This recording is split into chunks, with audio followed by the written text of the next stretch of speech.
Microbacterium leprae. O nome é desconhecido, mas a doença causada por essa bactéria acomete 35 mil brasileiros por ano.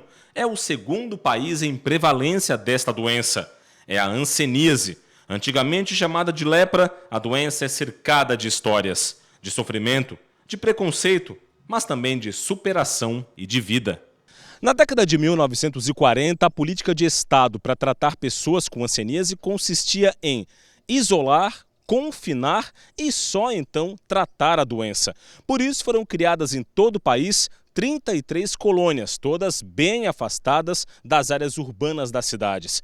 Uma delas foi esta aqui, a colônia Santa Teresa, no município de São Pedro de Alcântara, na Grande Florianópolis. Colônia hoje chamada de Hospital Santa Teresa, que completou 75 anos. A colônia foi inaugurada por Getúlio Vargas no auge do Estado Novo e com Nereu Ramos como interventor no Estado.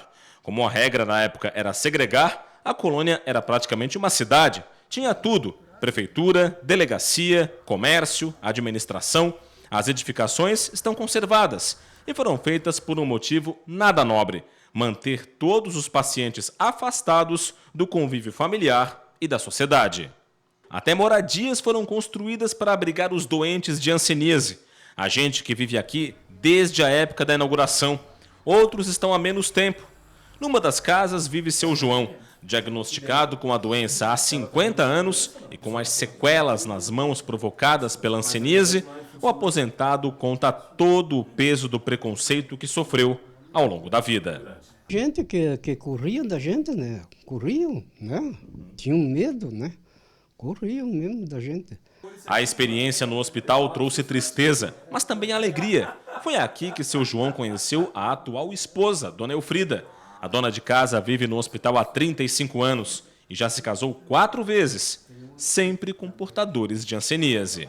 A falta de informação, o preconceito e a discriminação eram tamanhos que toda a estrutura das colônias era pensada para segregar os doentes, os pacientes de hanseníase, das pessoas ditas sadias. Naquela época, se eu estivesse aqui dentro desse espaço, eu provavelmente seria convidado a me retirar, porque este local aqui era exclusivo para os pacientes de hanseníase. A discriminação era tamanha que chegou-se a construir estruturas como essas aqui, ó, os parlatórios, locais onde havia o contato entre os pacientes de hanseníase e os familiares, os filhos, os parentes. A estrutura era muito parecida com a de uma penitenciária. Não havia contato físico entre os pacientes e seus familiares. Isso aqui tinha um vidro e também aqui tinha um espaço isolado. Quase todos os moradores que tinham hanseníase estão curados da doença, mas preferem continuar aqui do que sair e se expor ao preconceito de familiares e da sociedade. Situação que Marilene, psicóloga do hospital, trata todos os dias.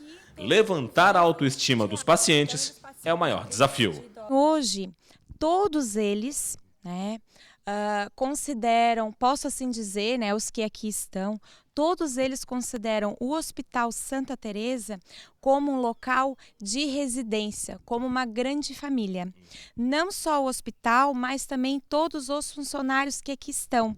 A equipe de enfermagem, a equipe médica, a equipe multi, nós temos TO, serviço social, educação física, fisioterapia, nutrição. Então, para todos eles, isso é uma grande família. José Augusto é chefe de enfermagem no hospital e enfermeiro da unidade há 28 anos. Ao passar pelo ambulatório masculino, ele lembra histórias de pessoas que chegaram ao hospital arrancadas da vida em sociedade. Tem histórias de tudo quanto é forma, mas todas elas embasadas em muita tristeza, abandono, separação, confinamento.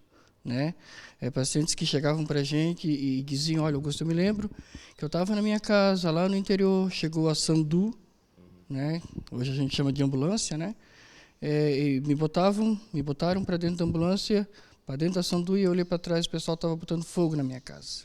E eu não entendia, Lutar contra tudo isso só com muito esforço. Pacientes como Luiz Henrique atuam em um grupo que luta pelos direitos dos hansenianos. A esperança existe, mas a discriminação também.